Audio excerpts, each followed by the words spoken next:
In this episode, we are going to look at sodium. So, take a look at the selection I have here. We've got some soy sauce, the ramen, we've got some canned beans, and we've got this very healthy looking chili. Once again, we look at anything about 15%, 20% or above as being high, a high daily value. We want fat, cholesterol, sodium in general to be low, and low is about 5%.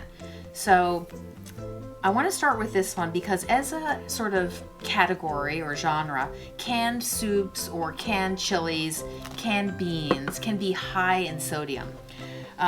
This is very interesting to me because it has what I call like a health halo. It's vegetarian.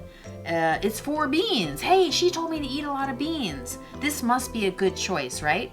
Well, let's take a closer look at this label. So the first thing I see is the serving size, 2 servings per container. Serving size is 1 cup. If I were hungry, I'd be like, this is my dinner, right? 2 servings. So that means we have to kind of double everything. Although they have handily created 2 columns. So let's look at the sodium. Half of this container, 1 cup, we've got 990 milligrams of sodium. That is 43% daily value of sodium. If you eat the whole container, that's 1700 milligrams of sodium. That's 74% daily value of sodium. That is extremely high sodium.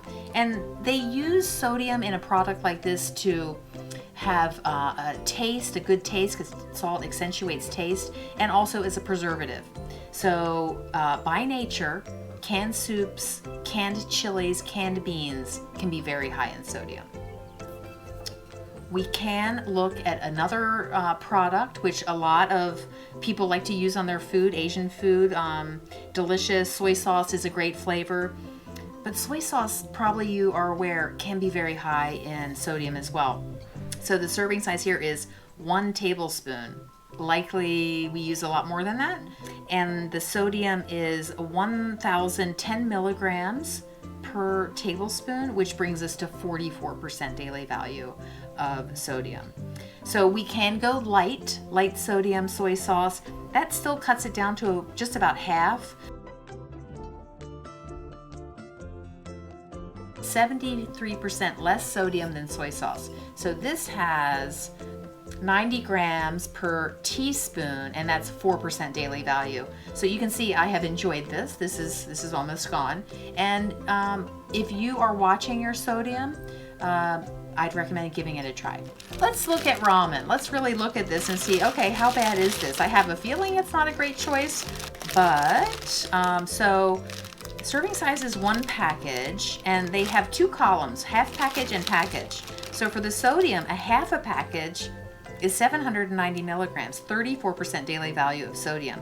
The whole package is 69% daily value of sodium, or 1600 milligrams. So this again is extremely high sodium. Why do we care about sodium? Well, water follows salt. Water follows sodium. So have you ever felt bloated after eating something around like this? It may have something to do with that. And if you have high blood pressure or heart concerns, these are definitely foods that you want to avoid. There's one more tip about sodium. So beans, of course, are something I recommend to everyone for their fiber content, high fiber, low fat. However, because of the nature of canned foods, and beans come into this, they can be high in sodium.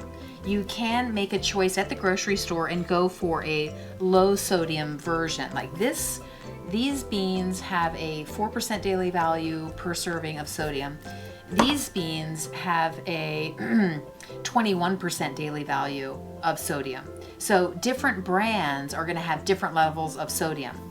There is a fix with the canned beans, and you can drain these and rinse them. And you can rinse about 40% of the sodium off of the beans. So not all is lost. If you've stocked up on a high sodium bean or canned food product, you can rinse much of that off.